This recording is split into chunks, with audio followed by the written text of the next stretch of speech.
அல்லாஹு அக்பர் அல்லாஹு அக்பர் அல்லாஹு அக்பர் அல்லாஹு அக்பர் அஷ்ஹது அல்லா இலாஹா இல்லல்லாஹ் அஷ்ஹது அல்லா இலாஹா இல்லல்லாஹ்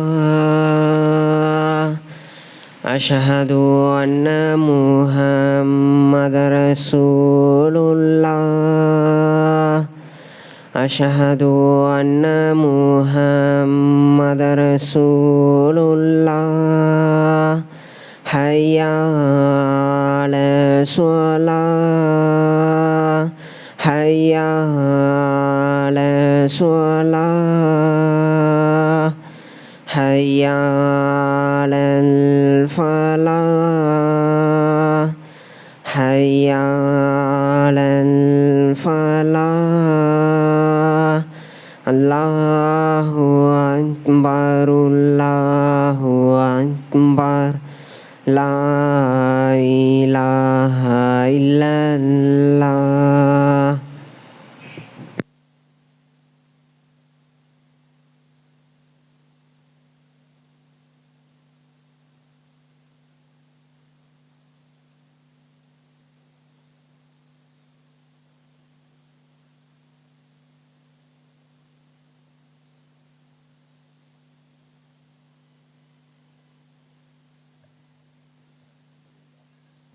نستعينه ونستغفره ونعوذ بالله من شرور أنفسنا ومن سيئات أعمالنا من يهده الله فلا مضل له ومن يضلل فلا هادي له وأشهد أن لا إله إلا الله وأشهد أن محمدا عبده ورسوله إن أصدق الحديث كتاب الله وخير الهدي هدي محمد وشر الأمور محدثاتها وكل محدثة بدعة وكل بدعة ضلالة وكل ضلالة في النار. يا أيها الناس اتقوا ربكم الذي خلقكم من نفس واحدة وخلق منها زوجها وبث منهما رجالا كثيرا ونساء واتقوا الله الذي تساءلون به والأرحام إن الله كان عليكم رقيبا. يا أيها الذين آمنوا اتقوا الله حق تقاته ولا تموتن إلا وأنتم مسلمون. يا أيها الذين آمنوا اتقوا الله وقولوا قولا سديدا يصلح لكم أعمالكم ويغفر لكم ذنوبكم ومن يطع الله ورسوله فقد فاز فوزا عظيما. ثم أما بعد.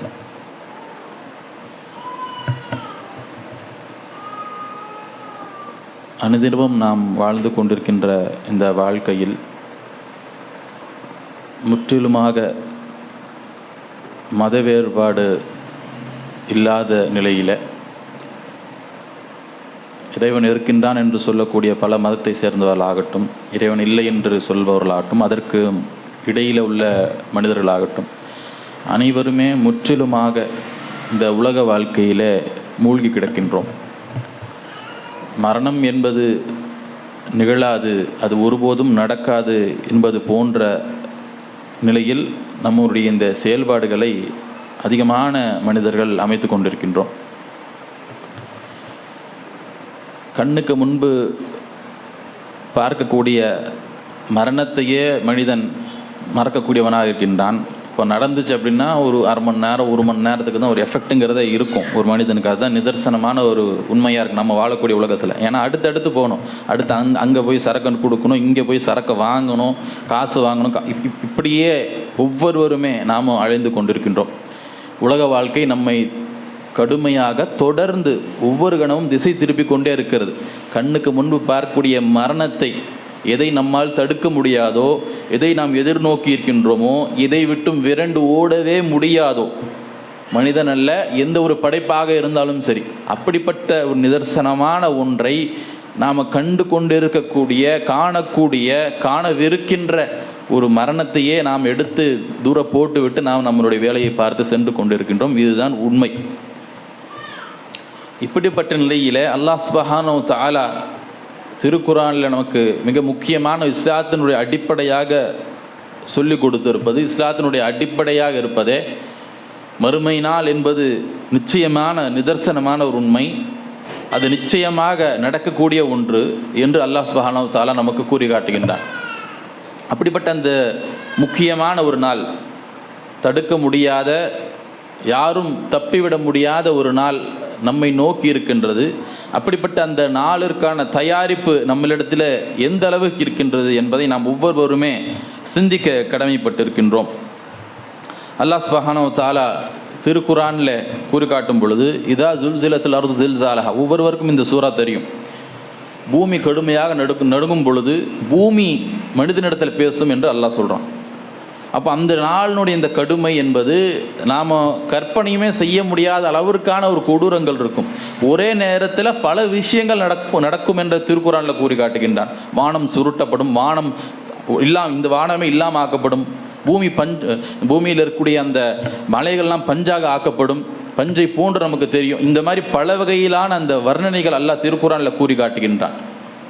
அப்போ மிக கொடூரமான ஒரு நாளாக அந்த யௌமுல் கியாமா என்ன இருக்கக்கூடிய அந்த மறுமை நாள் இருக்கின்றது.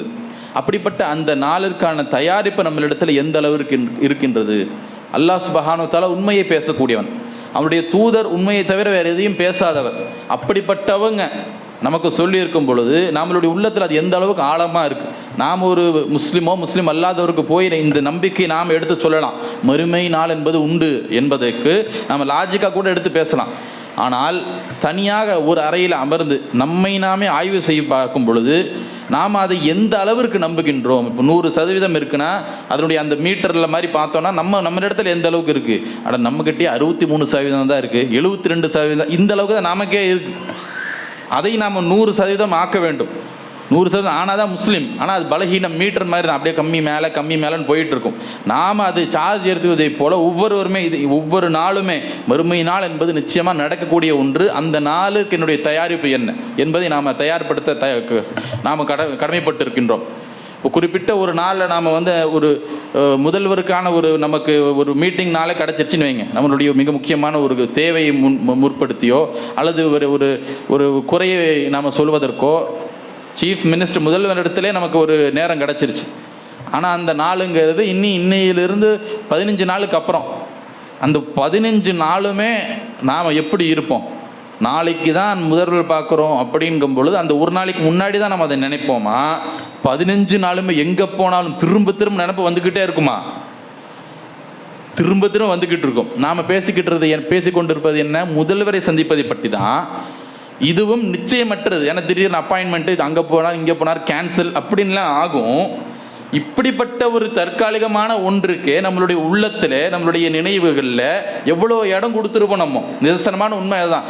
இன்னும் 15 நாள் தான் இருக்குது, அது நம்ம இப்போ பிரச்சனை இருக்குன்னா அதுக்கான அந்த டேட்டாலாம் ரெடி பண்ணுறது ஒவ்வொரு நேரத்தில் நினைவு வந்துக்கிட்டே இருக்கும். ரப்பை சந்திக்க இருக்கின்றோம். அல்லாஹ்விடத்தில் நம்ம பதில் சொல்லணும். நம்ம செய்யக்கூடிய ஒவ்வொரு செயல்கள் சிறியது பெரியது அனைத்தையுமே அல்லாஹ் நமக்கு கேள்வி கேட்பான். அது நமக்கு எவ்வளோ நாள் வந்து போயிருக்கு. இப்போ யாராச்சும் பயான் பண்ணும் பொழுது ஏதாச்சும் தெரியாமல் ஞாபகம் வரும் பொழுது இப்படி இருந்தோம்னா நான் இப்படி முஸ்லீம் சொல்லிக்கிறது, அது நம்மளுடைய மிக முக்கியமான ஒரு கவலையாக இருக்கின்றதா? இல்லையே. சஹாபாக்களுக்கு எப்படி இருந்தோ அந்த மாதிரி இருந்ததா? கிடையாது. அல்லாஹ் திருக்குரான் இந்த நாளை பற்றி சொல்லும் பொழுது, குல்லுமன் அலைஹா ஃபான் வயபுகா வஜ்ஹு ரப்பிக துல் ஜலாலி வல் இக்ராம், இந்த பூமியில் உள்ள அனைத்துமே அழியக்கூடியதுங்கிறான். அல்லாஹ்வை தவிர நீ எந்த ஒரு படைப்பாக இருக்கட்டும், மனிதனை பற்றி சொல்லலை, அல்லாதவ எந்த ஒருவராக இருந்த வானவராக இருக்கட்டும் அல்லது பூமியில் இருக்கக்கூடிய அல்லாஹ் படைத்திருக்கக்கூடிய கோடிக்கணக்கான ஜீவராசிகள் ஆகட்டும், அனைத்துமே அழியக்கூடியதான் வயபுகா வஜ்ஹு ரப்பிக. ஆனால் உம்முடைய இறைவனுடைய மகத்துவமான அந்த திருமுகம் மட்டும்தான் இருக்கும், அல்லாஹ் மட்டும்தான் இருப்பான் என்று கூறுகின்றான். அப்போ நாம் யாராக இருந்தாலும் சரி, நாம் சிந்திக்கக்கூடிய அனைத்துமே அழியக்கூடியது, அல்லாஹ் எப்பொழுதுமே இருக்கக்கூடியவன். அப்படிப்பட்ட ஒரு நாள் வரதான் இருக்கின்றது. அனைத்துமே அழிக்கப்படத்தான் செய்யும். அப்படிப்பட்ட அந்த நாளை நாம் அஞ்சக்கூடியவராக இருக்க வேண்டும். அல்லாஹ் திருக்குரானில் மற்றொரு இடத்துல சொல்லும் பொழுது, வலா தஹஸபனல்லாஹ காஃபிலன் அம்மா யஅமலு ஸாலிமூன், அநியாயக்காரர்கள் செய்யக்கூடிய அந்த அநியாயத்தை அல்லாஹ் கண்டுக்காமல் இருக்கிறான் என்று ஒருபோதும் நினைத்து விடாதீர்கள் என்று சொல்லிட்டு கூறுகின்றான். இன்னமா யுஅக்கிருஹும் லியௌமின் தஷ்கஷு ஃபீஹில் அப்சார், பார்வைகள் எந்த நாளில் நிலைக்கொத்தி விடுமோ அப்படிப்பட்ட அந்த நாளுக்காக தான் அல்லாஹ் என்ன செய்கிறான்? அவகாசம் அளித்துள்ளான் என்று கூறுகின்றான். பூமியில் நாம் எவ்வளவோ அநியாயங்கள் அழிச்சாட்டியங்களை பார்த்து கொண்டிருக்கின்றோம். தொடர்ந்து அநியாயங்கள் நடந்து கொண்டே தான் இருக்கின்ற, சின்ன அளவிலிருந்து பெரிய அளவு வரைக்கும். நம்மால் முடிந்த அளவுக்கு நன்மையை ஏவுவது தீமையை தடுப்பது என்பது செய்யணும். அதனுடைய சக்திக்கு உட்பட்டு தான் செய்ய முடியும். அதையும் தாண்டி சக்திக்கும் தாண்டி பல ஆயிரக்கணக்கான அநியாயங்கள், லட்சக்கணக்கான அநியாயங்கள் நடந்து கொண்டு தான் இருக்கும். அப்படிப்பட்ட அந்த நேரத்தில் எல்லாம் நம்மளுடைய உள்ளத்தினுடைய ஓரத்தில் கூட அல்லாஹ்வை குறித்து தப்பான ஒரு எண்ணமோ தவறான ஒரு எண்ணமோ வந்து விடக்கூடாது. அல்லாஹ் விட்டு வச்சிருக்கிறான் அப்படிங்கும் பொழுது எப்பவுமே விட்டு விடுக்கல. நிச்சயமாக கியாமத் நாள் என்று ஒன்று உண்டு. அந்த நாளில் ஒவ்வொரு அநியாயக்காரனும் சரி, அவன் எந்த மதத்தை சேர்ந்தவனாலும் சரி, யாராக இருந்தாலும் சரி, அல்லாஹ் அவனை நிச்சயமாக கடுமையாக தண்டிப்பான். அல்லாஹ் அப்படிப்பட்ட அந்த நாளுக்காகத்தான் அல்லாஹ் அவகாசம் அளித்திருக்கின்றான் என்று கூறுகின்றான். இது நிச்சயமாக நடக்கக்கூடிய ஒன்றாக இருக்கிறது. அப்போ நம்மளுடைய உள்ளத்தில் இப்படிப்பட்ட அநியாயக்காரர்கள், அவன் நம்மள கோபம்ங்கிறது ஒரு நேரத்தில் எப்படி நம்மளுக்கு வருமோ அது இயல்பாக வரும். நியாயத்தை நேசிக்கக்கூடிய, அநியாயத்தை எதிர்க்கக்கூடிய ஒவ்வொருவருக்குமே அவர் அப்படிப்பட்ட அநியாயம் செய்யவர்கள் மீது கோபம் வரும். ஆனால் அதே நேரத்தில் நிச்சயமான ஒரு நாள் உண்டு. அந்த நாளில் இவனுடைய நிலை என்ன ஆகும் அப்படிங்கிறது அந்த எண்ணமும் சேர்த்து வந்தால்தான் நாம் ஒரு மூமினாக இருக்கின்றோம் என்பது நாம் என்ன செய்யணும், நாம் அறிந்து கொள்ள வேண்டும். அதே போல் அல்லாஹ் மற்றொரு இடத்துல கூறி காட்டுகின்றான், இந்த கியாமத்து நாளில் ஃபமன் யஅமல் மிஸ்கால தர்ரத்தின் கைரன் யரா, எவர் ஒருவர் சிறிய ஒரே ஒரு அணு அளவு நன்மை செய்தாலும் சரி அதை அவர் காண்பார். அந்த நாளிலே சிறிய ஒரு சின்ன அணு அளவிற்கான தீமை செய்தாலும் சரி அதை அவர் காணக்கூடியவராக இருக்கின்றார் என்று அல்லாஹ் சுப்ஹானஹு வ தஆலா கூறி காட்டுகின்றான். அதை மனதில் வைத்து நம்மளுடைய ஒவ்வொரு நாளையும் நாம் அமைத்துக் கொள்ள வேண்டும். சின்ன அளவுக்கான நன்மையாக இருந்தாலும் சரி, ரோட்டில் போகிறோம், ஒரு கல் இருக்குது, ஒரு நிமிஷம் கல்லை நம்ம தட்டி விட்டு போயிடலாம். ஆனால் சரி பின்னாடி வரவன் தட்டி விட்டு போவான் அப்படின்னு நம்ம போகிறது, நாம் ஒரு நிமிஷம் தள்ளி விட்டு போகிறது ஒன்றும் ஆகாது. அது சின்ன ஒரு நன்மை தானே அப்படின்னு நினைக்கலாம். அந்த ஒரு சின்ன ஒரு நன்மை நம்மளிடத்தில் அந்த தீமையெல்லாம் அதிகமாகி அந்த ஒரு நன்மையினால் நம்ம சுவனத்துக்கு போகலாம். நமக்கு தெரியாது. எந்த ஒரு நன்மையும் சரி, நபி ஸல்லல்லாஹு என்ன சொல்லி கொடுத்துருக்குறாங்க, சின்ன ஒரு நன்மையாக இருந்தாலும் சரி அதை நீங்கள் அற்பமாக கருதாதீர்கள். அதனால் நாம் என்ன செய்து விடலாம், நமக்கு சுவனம் வாஜிப்பாகி விடலாம், அல்லாஹ் கொடுத்து விடலாம். எனவே நாம் எந்த ஒரு நன்மையுமே கூட இதெல்லாம் என்ன போய் அப்படின்னு நினைக்காம நாம் நன்மையை அதிகமாக செய்யக்கூடியவர்களாகவும் தீமையிலிருந்து நாம் தடுக்கக்கூடியவர்களாகவும் நாம் தவிர்த்து கொள்ளக்கூடியவர்களாகவும் நாம் இருக்க வேண்டும். அல்லாஹ் மற்றொரு இடத்துல திருக்குரானில் நமக்கு கூறி காட்டுகின்றான், யௌம தரவுனஹா ததுஹலு குல்லு முர்திஅத்தின் அம்மா அர்தாத் வததஉ குல்லு தாத்தின் ஹம்லின் ஹம்லஹா வதரன் நாஸ சுகாரா வமா ஹும் பிசுகாரா வலாக்கின் அதாபுல்லாஹி ஷதீத். அந்த மறுமையினுடைய நாளில் ஒவ்வொரு கர்ப்பிணியால் அந்த பெண் அந்த குழந்தையை பிரசவித்து விடுவாள், குழந்தையை மறந்து விடுவாள் என்று அல்லாஹ் திருக்குறானில் கூறி காட்டுகின்றான். ஒரு பெண் தன்னுடைய குழந்தையை ஒருபோதும் மறக்க மாட்டாள். தூக்கத்தில் கூட சரி, நம்மளுடைய அந்த செயல்பாடு குழந்தை பக்கத்தில் தான் இருக்கா அப்படி நிறவி பார்த்துக்கிட்டு தொடச்சிக்கிட்டு தூங்கி அப்படி தான் இருப்பாள். அப்பாவுக்கு கூட நினைவு வர, பிறந்த குழந்தையாக இருந்தாலும் சரி அவருக்கு அப்படியே எல்லாம் இருக்காது. ஒரு தாய் அப்படி கிடையாது. அப்படிப்பட்ட ஒரு தாய் அந்த நேரத்தில் குழந்தையை மறந்து விடுவாள்னு சொன்னா அப்படின்னாக்கா எப்படிப்பட்ட ஒரு கொடூரமான ஒரு நாளாக இருக்கிறது.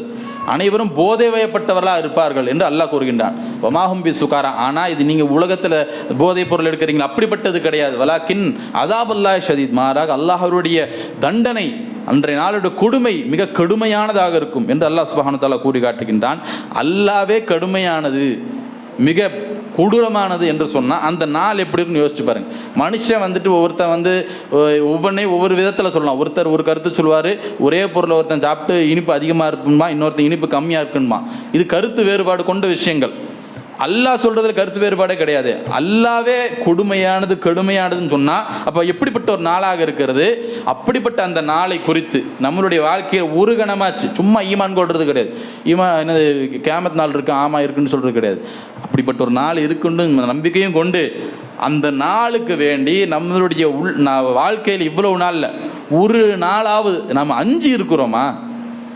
மறுமை நாள் வரப்போகிறது, அந்த நாளை ரப்பிடத்தில் நாம் பதில் சொல்லணுமேனு சொல்லி ஒரு நாளாவது அஞ்சு இருக்கிறோமா, நம்பி இருக்கிறோம், அஞ்சு இருக்கிறோமா, அல்லாவை பார்க்க வேண்டி இருக்கிறது. நாம் செய்த சின்ன சின்ன விஷயம் முதல் பெரிய பெரிய விஷயம் வரைக்கும் நாம் அல்லாவிடத்தில் பதில் சொல்ல இருக்கிறது. அந்த நாளில் எந்த ஒரு விஷயமுமே அல்லாஹ்விடத்திலிருந்து மறைக்கப்பட்டதாக இருக்காது. அப்படின்ற ஒரு எண்ணத்தோடு நாம் அல்லாஹ்வை நாம் அஞ்சக்கூடியவராக இந்த கியாமத் நாளை நாம் அஞ்சக்கூடியவராக இருக்கின்றோமா என்றால் பெரும்பான்மையானது கிடையவே கிடையாது. அதுவும் மற்றொரு இடத்துல அல்லாஹ் திருக்குறானில் சொல்லும்போது அந்த நாளினுடைய அந்த கடுமையை சொல்லும் பொழுது, ஃபிதா ஜாஅத்தி ஸாஹா யௌம யஃபிருல் மர்உ மின் அஹீஹி வ உம்மிஹி வ அபீஹி வ ஸாஹிபதிஹி வ பனீஹி. அந்த நாளிலே ஒரு மனிதன் தன்னுடைய சகோதரை விட்டும் விரண்டோடுவான், தன்னுடைய தாயை விட்டும் விரண்டோடுவான், தந்தை விட்டும் விரண்டோடுவான், மனையை விட்டும் விரண்டோடுவான், குழந்தை குட்டி விட்டும் விரண்டோடுவாங்கிறான். இதெல்லாம் நாம் எந்த ஒரு நிலையில், இப்போ ஒரு கலவரமே வருது, ஒரு பிரச்சனை ஆயிடுச்சு அப்படிங்கும் பொழுது நம்மள எந்த ஒருவராச்சு எனக்கு அம்மாவுக்கு என்ன ஆனா என்ன, அப்பாவுக்கு என்ன ஆனா என்ன, குழந்தைய அவன் வெட்டி போட்டா என்ன, மனைவி அவன் என்ன பண்ணா என்ன அப்படின்னு சொல்லி நம்மளை ஒருத்தனாச்சும் ஓடி போவோமா? கடைசி வரைக்கும் என்னால் என்ன முடியுமோ நான் அவனை எப்படிப்பட்டவனாக இருந்தாலும் சரி, அவன் யாராக இருந்தாலும் சரி, அவனை எதிர்த்து நான் போரிடுவேன், எதிர்த்து நான் சண்டையிடுவேன், அவனை நான் தூரம் ஆக்குவேன் அப்படின்னு சொல்லி நிற்போமா என்றால், ஆம்பளையாக இருந்தால் கொஞ்சமாச்சும் மனிதத்தன்மை இருந்தால் இருப்போம். ஏன்னா என் மனைவியை நான் விட்டுட்டு என்னுடைய குழந்தையை என்னமோ ஆகட்டும் அப்படின்னு விட்டுட்டு போவோமா? ஒருபோது விட மாட்டோம். ஆனால் கியாமத் நாளோட இந்த கடுமை என்னன்னா, அந்த கடுமை நம்ம மூளையே செயலிழக்க செய்கிற அளவுக்கு கடுமை இருக்கிறதுனால தான் என்னுடைய பிரியத்திற்குரிய என்னுடைய குழந்தை, என்னுடைய தாய், அதெல்லாம் கிடையாது. ரத்த உறவு சொல்லிக்கலாம், ஆமாம் இவங்க அம்மா இவங்க அப்பான்னு. அந்த கடுமையை பார்த்து எங்கே போனோம் என்ன பண்ணுறோன்னு தெரியாத அளவிற்கு கடுமையாக இருக்கும் என்றால் எப்படிப்பட்ட ஒரு நாளாக இருக்கிறது, அதை நாம் எந்த அளவுக்கு மறந்து இருக்கிறோம் அப்படிங்கிறத நம்ம கவனிக்கணும். அல்லாவே இப்படிப்பட்ட ஒரு நாளாக அதை என்ன செய்கின்றான், வர்ணித்து காட்டுகின்றான். மற்றொரு இடத்துல அல்லாஹ் திருக்குரானில் சொல்லும் பொழுது, பரஸூ லில்லாஹி ஜமியா, எங்கள் அனைவருமே அல்லாஹ்விடத்தில் அவர் அல்லாஹ்வின் முன் நிற்கக்கூடியவர்கள் என்று சொல்கிறான். நீ முஸ்லீம் ஆறு, நான் முஸ்லீம் ஆறு, அறிவாளின்னு சொல்லிக்கோ, இறைவன் இருக்கானா சந்தேகம் என்ன வேணா செஞ்சுக்கோ, ஒவ்வொருவரும் சாகக்கூடியவர்கள், ஒவ்வொருவரும் அல்லாஹ்வின் முன்பு நிற்பார்கள் என்று திருக்குரானில் அல்லாஹ் கூறி காட்டுகின்றான். அப்படிப்பட்ட ஒரு நாள் நிச்சயமாக வரவிருக்கின்றது.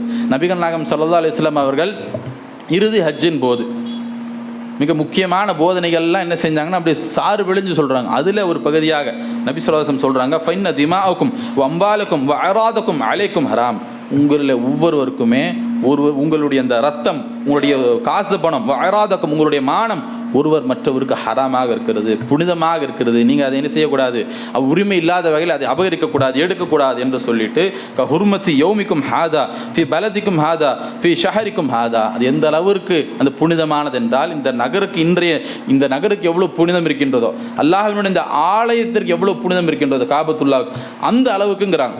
நாம் ஒரு சகோதரர் இருக்கிறார் முஸ்லீமு, நமக்கு பிணக்கு ஏற்பட்டுருச்சு இந்த உலகில், ஏதோ அவன் பக்கம் நன்மை இவன் பக்கம் தீமையும், ஆனால் அவனுடைய மானத்தை எடுத்து தெருவில் போடுற அளவுக்கு மிக மோசமாக பேசுகிறோமே. அது எப்படின்னா, நமக்கு எவ்வளோ பேர் கோபம் இருந்தாலும் சரி, நாம் ஒரு கல் எடுத்து காபத்துல்லா மீது எரிஞ்சிருவோமா, உடைப்போமா? சிந்திக்கிறதுக்கே அகோரமாக இல்லை. அப்படிப்பட்ட ஒரு விஷயம்தான் ஒரு சாதாரண ஒருத்தன் களிமா சொல்லிட்டான் அப்படின்னாலும் முடிஞ்சிருச்சு. அவனுடைய அந்த மானம் விஷயத்தில் நாம் என்ன செய்திடக்கூடாது என்றால், ஒருபோதும் அவனுடைய மானத்தை விளையாடக்கூடாது, அவனுடைய காசு பணத்தில் ஏமாத்திடக்கூடாது. இப்போ நம்ம காசு கொடுக்கணும், ஒரு 550 ரூபா கொடுக்கணும், அவன் தெரியாமல் ஒரு 650 ரூபா கொடுத்துட்டான்னா 100 ரூபா திருப்பி கொடுக்கக்கூடியவனா நம்ம இருக்கிறோமா? எப்போ 100 ரூபா அல்லாஹ் கொடுத்தான்னு சொல்லிட்டு லூசுத்தனமாக நம்மையே ஏமாற்றி அல்லாவை ஏமாத்தணும்னு நினச்சி போட்டுக்கிட்டு போகக்கூடியவளாக இருக்கின்றோமா? கேட்டால் தௌஹீதுன்னு சொல்லிக்கிறோமா? அப்படி இருக்கிறோமா? நம்மை நாமே கேள்விக்கக்கூடியவளாக இருக்க வேண்டும். இப்போ நபி ஸல்லல்லாஹு அலைஹி வஸல்லம் அந்த அளவுக்கு கடுமையாக சொல்கிறாங்க.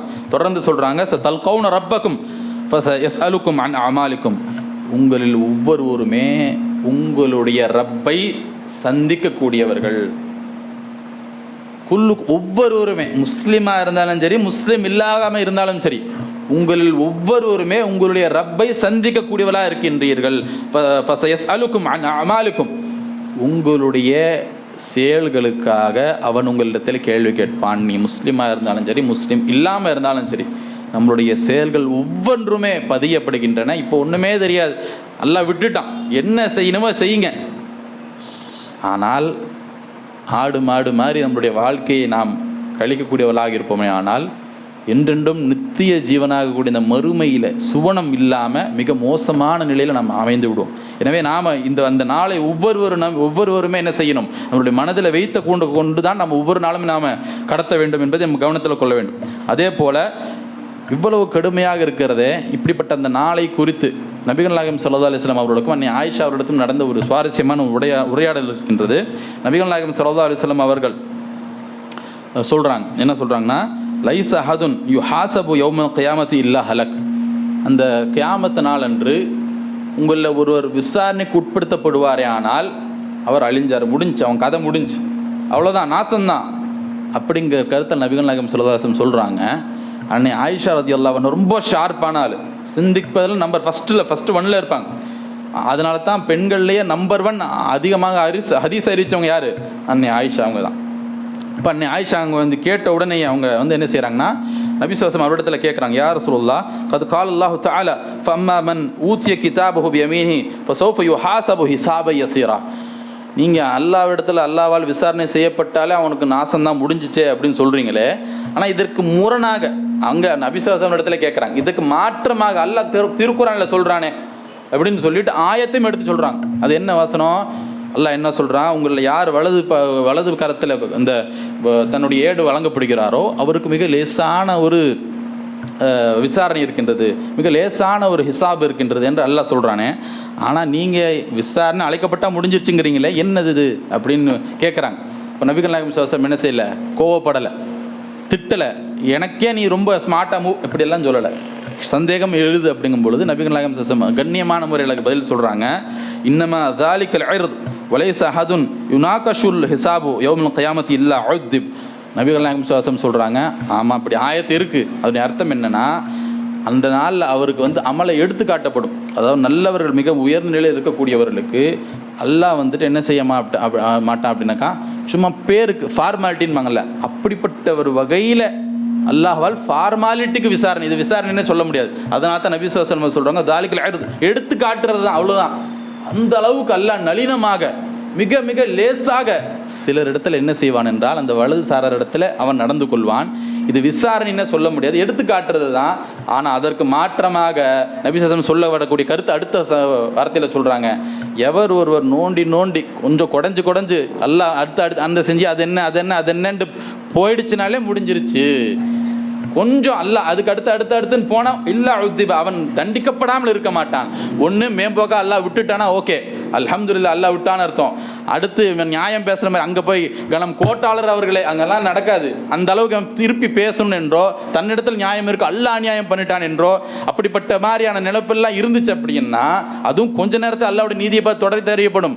அப்படி இருக்குமே ஆனால் அடுத்தடுத்து கேள்வியில் அவ்வளோதான், எப்படிப்பட்டவனாலும் சரி உடஞ்சி முடிஞ்சிருவான். அல்லாஹ் கேட்க ஆரம்பிச்சிட்டாலே அல்லாஹ் என்ன செய்வான், அவனை எடுத்து ஜஹன்னத்தில் போடக்கூடியவனாக இருக்கின்றான். இந்த கருத்துப்பட நபிகள் நாயகம் ஸல்லல்லாஹு அலைஹி வஸல்லம் சொல்கிறாங்க. எனவே நாம் ஒவ்வொருவருமே அல்லாஹ்வை சந்திக்கக்கூடியவளாக இருக்கின்றோம் என்பதை நாம் கவனத்தில் கொள்ள வேண்டும். நபிகள் நாயகம் ஸல்லல்லாஹு அலைஹி வஸல்லம் அவர்கள் தொடர்ந்து சொல்கிறாங்க மற்றொரு செய்தியில், மா மின்கும் மின் அஹதின் இல்லா சயுகல்லிமுஹுல்லாஹ், உங்களுடைய எவராக இருந்தாலும் சரி உங்கள் ஒவ்வொருவரிடத்திலுமே அல்லாஹ் பேசுவான் என்று சொல்கிறாங்க. இது முஸ்லீமில் 1846 இலக்கத்தில் உள்ள ஆதாரபூர்வமான செய்தி. உங்களில் ஒவ்வொருவரிடத்திலுமே, முஸ்லீம்கள்னு சொல்லலை, ஒவ்வொரு இடத்துலையுமே அல்லாஹ் என்ன செய்வான், பேசுவான் சொல்லிட்டு, லைஸ பைனஹு துர்ஜுமான், அல்லாஹுக்கும் உங்களுக்கும் மத்தியில் எந்த ஒரு மொழிபெயர்ப்பாளரும் இடையில இல்லாத வகையில் அல்லாஹ் பேசுவான். இப்போ இங்கே நம்ம ஊர் பிரதமர் போனார்னா அவருக்கு ஆங்கிலம் தெரியாது, நடுவில் உட்கார வச்சுட்டு அங்கிருந்து இதை சொல்லி அங்கிருந்து இந்த விளையாட்டுலாம் கிடையாது. அல்லாஹ் சுப்ஹானஹு வ தஆலா ரப்புல் ஆலமீன், நீ என்ன மொழியாக இருந்தாலும் சரி, ஊமையாக இருந்தாலும் சரி, அல்லாஹ் நடுவில் ஒரு மொழிபெயர்ப்பாளரை இல்லாமல் உங்கள் ஒவ்வொரு இடத்திலும் அல்லாஹ் பேசுவான். ஃபயந்துரு ஐமன மின்ஹு ஃபலா யர்ஜி இல்லா ஃபலா யரா இல்லாமா கத்தும். அவர் தன்னுடைய வலது பக்கம் பார்ப்பான் அந்த மனுஷன், இடது பக்கம் பார்ப்பான், முன்னாடி பின்னாடி எல்லா இடத்துலையுமே பார்த்தா அவன் என்ன செய்வான் என்றால் அவனுடைய செயலை தவிர வேறு எதையுமே பார்க்க மாட்டான் என்று நபிகள் நாயகம் ஸல்லல்லாஹு அலைஹி வஸல்லம் சொல்கிறாங்க. எந்தொரு பைன எதைஹி ஃபலா யரா இல்லன்னார். அதற்கு பிறகு இப்படிப்பட்ட ஒரு நிலையில் அவன் திருப்பியும் இடது பக்கம் பார்க்குறான். அவன் என்ன செய்கிறான் என்றால் நரகத்தை தவிர வேறு எதையும் பார்க்க மாட்டான். ஃபத்தகுன்னார் வலவு பிஷிக்கு திம்ரா. இந்த நேரத்தில் தான் நபி ஸல்லல்லாஹு அலைஹி வஸல்லம் சொன்னாங்க எந்த அறிவுரை, எனவே ஒரு பேரிச்சம்பழத்தினுடைய பாதியாச்சும் கொடுத்து நரகத்திலிருந்து தப்பிச்சுக்கோங்க. இந்த நேரத்தில் தான் கண்டினியூஷனில் தான் நபிகள் நாயகம் சொன்னாங்க. அப்போ நாம் இப்படிப்பட்ட ஒரு நாள் இருக்குது என்பதை நம்பிக்கை கொள்றதோடு நிறுத்திடுறோம். சிறிதளவுமே கூட நம்மளுடைய உள்ளத்தில் அச்சம் வரலைன்னா அந்த நம்பிக்கை சரியில்லைன்னு அர்த்தம். இது இன்னும் குவிஸ் கிடையாது, குவிஸ் ப்ரோக்ராம் கிடையாது, அல்லது பயங்கரமான அறிஞர் போய் நீங்கள் விளக்கி சொல்லணும்னா விளக்கி சொல்கிறது கிடையாது. எனக்கு நான் எந்த அளவுக்கு இதை நம்பிக்கை கொள்கிறேன், எந்த அளவுக்கு அந்த நாளுக்கு அச்சம் கொண்டக்கூடியவனாக இருக்கின்றேன் என்பதை நம்ம என்ன செய்யணும், ஒருவரும் சிந்தித்து அதற்கு ஏற்ப என்னுடைய செயலை அமைத்துக் கொள்ள வேண்டும் என்று கூறி என்னுடைய முதலாம் முறையை முடிக்கிறேன். வாக்குறதாவன் அல்ஹம்துலில்லாஹி ரப்பில் ஆலமீன்.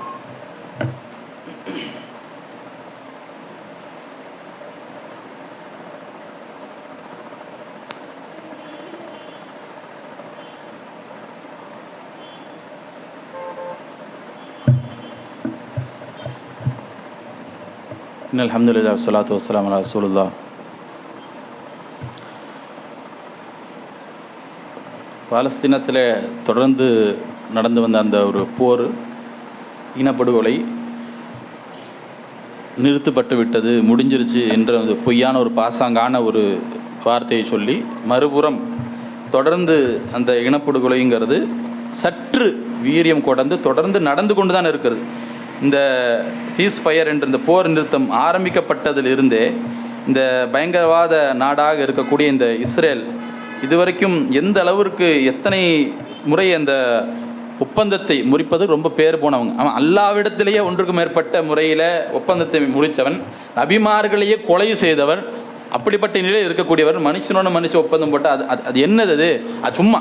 அப்போ இப்போ அக்டோபர் 10 ஆரம்பிச்சது இப்போ வரைக்கும் பார்த்தீங்க அப்படின்னாக்கா பதிவு செய்யப்பட்ட அளவுக்கு 47 முறை அவன் என்ன செஞ்சுருக்கான், இந்த ஒப்பந்தத்தை மீறி இருக்கின்றான். சீஸ்ஃபயர் போர் நிறுத்தம் ஏற்பட்டுருச்சு என்று சொல்லி அப்போலிருந்து இப்போ சமீபத்தில் கூட 29 அக்டோபரில் 100க்கும் மேற்பட்டவர்கள் கொள்கிறான். 2 வருஷம் போர் நடக்கும், இனப்படுகை நடக்கும் பொழுதே உலகம் திருப்பி பார்க்கல. இப்போ 104 பேருங்கிற சாதாரண நம்பரா? 104 பேரை கொள்கிறான். குழந்தைகள் தான் பெரும்பான்மையாக அதில் என்ன செய்கிறார்கள்? 46 குழந்தைங்க. அமெரிக்காவில் ஒரு குழந்தை இப்போ 2 குழந்தை இறந்து போச்சு அப்படின்னா என்ன செய்யும்? டாப் ஹெட்லைன்ஸ் வரும். பாலஸ்தீன குழந்தைங்களே கிடையாது. தொடர்ந்து நடந்து கொண்டு இருக்கிறது. முடிஞ்சிருச்சு அப்படின்னு சொல்லி பாசாங்கு காண்பித்து கொண்டு இன்றைய வரைக்கும் அவர்கள் கஷ்டப்பட்டு கொண்டு இருக்கிறார்கள். இந்த பயங்கரவாத மனித இனம் என்று சொல்ல முடியாத இந்த இஸ்ரேலியர்கள் இன்னி வரைக்கும் அவனுக்கு ட்ரக்கை உள்ள விட மாட்டேங்கிறான். அவன் கேட்டபடி இந்த ஹமாஸ் இயக்கத்தினர் அவனுடைய எத்தனை இருக்கக்கூடிய உயிரோடு இருக்கக்கூடிய எல்லாத்தையுமே விடுறான். இறந்து போனவர்கள் எல்லாம் பாடியை திருப்பி கொடுக்குறான். ஒப்பந்தத்தை முதல் தரத்தில் வைத்து ஒப்பந்தத்தில் சிறப்பான வகையில் அவர்கள் செயல்படுத்தி கொண்டிருக்கிறார்கள். இவன் இன்னை வரைக்கும் சாப்பாடு உள்ள அனுப்பலை. என்னத்தை நீ ஒப்பந்தத்தில் சேரின்னு போட்டுக்கிட்டு அப்போ இப்படிப்பட்ட ஒரு இழிப்பிரிவுகளாக இருக்கிறாங்க. இது இப்போ பாலஸ்தீனத்தினுடைய விஷயமா இருக்கிறது. பாலஸ்தீனம் இப்படி பேசுகிறோம். சரி, மறுபுறத்தில் நாம் மிக முக்கியமாக கவனத்தில் கொள்ள வேண்டியது என்ன தெரியுமா? யாருமே சுத்தமாக வாயே துறக்காமல் பேசாமல் இருக்கக்கூடிய மிகப்பெரிய ஒரு முனாஃபிக்குத்தனத்திற்கு அடையாளமாக இருக்கின்றது என்ற வகையில் நம்ம சென்று கொண்டிருக்கிறது என்ன தெரியுமா? சூதான் என்ற ஒரு நாடு உண்டு. அந்த இடத்துல மிகப்பெரிய ஒரு இனப்படுகொலை நடந்து கொண்டிருக்கிறது. அங்கே செய்யக்கூடியது யார்? RSF. இதெல்லாம் நம்ம தெரிஞ்சு கட்டாயமே தெரிய வேண்டிய அவசியம் இருக்குது. ஏன்னா நபிகள் நாயகம் ஸல்லல்லாஹு அலைஹி வஸல்லம் சொன்ன ஒரு மிக முக்கியமான ஒரு செய்தி என்ன? லா ஃபதல் அரபின் அலா அஜமியின். ஒரு அரபிக்கு ஒரு அஜமி மீது, அரபி அல்லாதவன் மீது பெரிய சிறப்பெல்லாம் கிடையாது. கருப்பன் வெள்ளை அதெல்லாம் கிடையாது இஸ்லாத்தில். நீ தக்குவா இருந்துச்சுன்னா அல்லாஹ் விடத்து உயர்ந்தவன். இதுதான் அடிப்படை ஆணி வேறு. இது எல்லாம் நாம் என்ன செய்கிறோம்? நாமளும் மக்கள் இடத்துல போய் சொல்கிறோம் இஸ்லாத்தில் இனவெறியெல்லாம் கிடையாது, ஆச்சா போச்சான்னு. ஒரு பிரச்சனை வருது, பாலஸ்தீன மக்கள் அடித்து கொள்கிறாங்க, இதை பற்றி பேசுகிறோம். ஏதோ ஓரளவுக்காச்சு. சூதானில் எல்லாம் கருப்பு இனத்தவர்கள் ஃபுல்லாக கருப்பாக தான் இருப்பாங்க. அந்த ஒரே காரணத்துக்காகவோ என்னவோ, ஆப்பிரிக்க மக்கள் என்பதற்காக என்னவோ வாயே திறக்கிறது கிடையாது. அங்கே நடக்கக்கூடிய அந்த படுகொலைகள் எந்த அளவுக்குன்னா உலக வரலாறுலேயே சேட்டிலைட்லேருந்து அவன் இமேஜ் எடுக்கிறான். பூமி ரத்தக்கரையாக இருக்குங்க. இட்டு கட்டப்பட்டதில் போய் பாருங்க, படிங்க.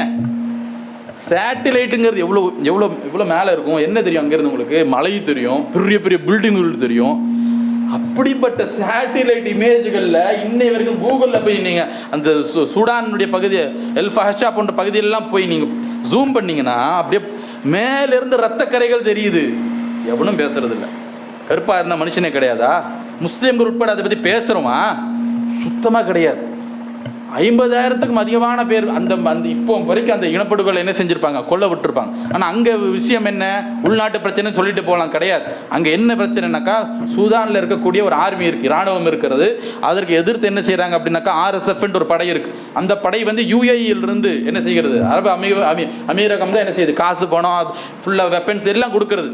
இந்த RSFங்கிற அந்த படையினர் பயங்கரவாதிகள் என்ன செய்கிறாங்க? எல்லாம் வாங்கிட்டு உள்நாட்டிற்கு கொடுக்கும். அவனுடைய மக்களையே உயிரோட போய் என்ன செய்யறாங்கன்னா இந்த குழியை தோண்டி அவனாகவே சொல்லி உள்ள போய் படுக்கிறான், மூடுறாங்க. நடக்குது. எத்தனை பேருக்கு தெரியும்? முஸ்லிம்கள் தானே, மூமின்கள் தான். இதை பற்றியும் தெரியாது. அப்போ வெள்ளையா இருக்கிறாங்க பாலஸ்தீனங்களுக்காக நம்ம சப்போர்ட் பண்றோமா? நம்மளுடைய பார்வையில் அநீதிங்கிறது ஒரே அளவு தான். பாலஸ்தீன் ஆகட்டும், இந்தியா, ஹரியானா ஆகட்டும், தமிழ்நாடு ஆகட்டும், சூதான் ஆகட்டும், மனுஷன் தானே. அப்படிதான் பார்க்கணும்.